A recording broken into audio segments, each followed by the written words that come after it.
I've played table tennis for a very long time, and a lot of you may not know this about me, but I actually play table tennis in another country. I've been playing table tennis since I was about 10 years old. Now, I'm not the best, but I am not the worst. And today I'm going to be showing you guys exactly what a day is like going to another country to play table tennis. Semi-pro? No. This is a day in the life of a person who goes to another country to play table tennis. So the day starts out for me at around 5 AM. I start to get ready and then make my way to the airport. Now, getting to the airport isn't that bad of a process. It just takes a lot of time. So I have to take a train to my next mode of transportation, which is the National Express to Stansted Airport. The bus journey takes about 40 more minutes. I think at this point I'd been traveling for about an hour and a half already. And after a train and a bus, we finally arrive at Stansted Airport. So quick recap, wake up at 5, make my way to the airport and arrive at 8 AM. Now this time security is usually a breeze, so that doesn't really take too long, which is why I arrive only like 2 hours before my flight.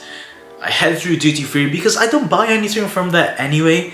Like, if I take it to Belgium, I can't take it back, so like, what's the point? Anyway, I head straight to a coffee shop because I've been awake for 3 hours and I haven't had any caffeine yet, and for me, caffeine is always key. I think I went for a luxury mocha with some marshmallows. This is what it looked like. Honestly, I do really like these coffees. Probably one of my favorite things about making my way to the airport and making my way to Belgium. And then after that, I usually head to my flight, which is pretty much in the same location every time because this is where Ryanair fly from at Stansted Airport. Like, it's clockwork. I already know where I'm going. I don't even need to wait for the board. We have been awake for 5 hours. We have been awake for 5 hours and traveling for like 3. And there is still more. So I make my way onto the flight. The flight is— why is this weirdo filming me? It's actually only like an hour itself, which I was very surprised at. But this is one of the main reasons why I play in Belgium, because I don't really have to wait that long for the flights.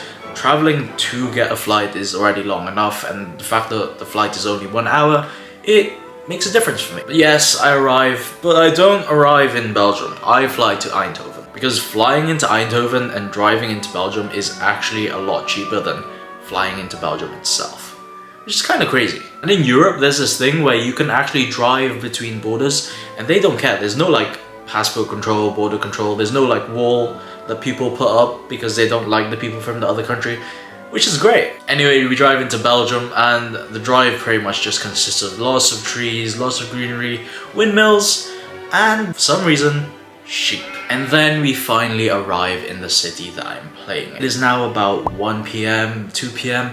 So I have been awake since 5, meaning that I have been awake for 7 hours. And it's taken me 7 hours just to get to Belgium, which honestly is quite crazy. It's a lot of time. But as soon as I arrive, I head out straight away. So my club actually already provides me food in my apartment, but I personally wanted more protein and I felt bad asking, so I headed to the shop straight away and got myself some chicken, which for a couple of euro is not that bad. Like, I enjoy it. It's already cooked. I don't have to cook. I don't have to worry.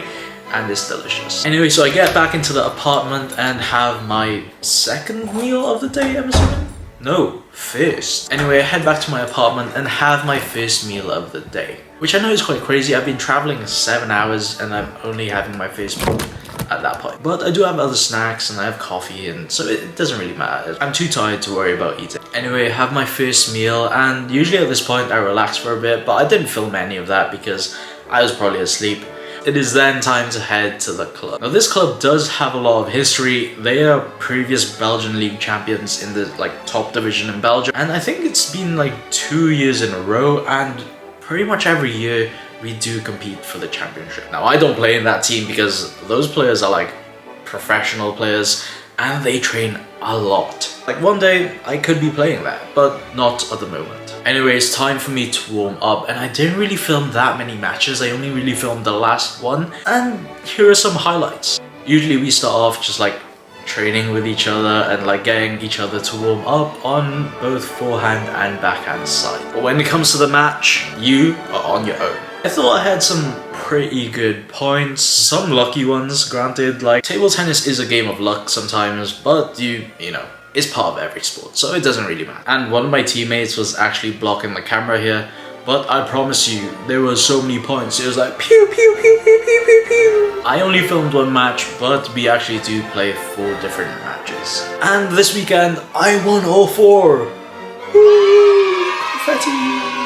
So when I travel to Belgium, I play 4 singles matches, and so do my teammates. And this week I did win 4 out of 4 matches, so I am very happy with that. But honestly, I think the best part is after the matches. When we all come together and have a meal, and even though we were enemies at the table, we become friends off the table. Hope you guys enjoyed the video. I'll see you next time.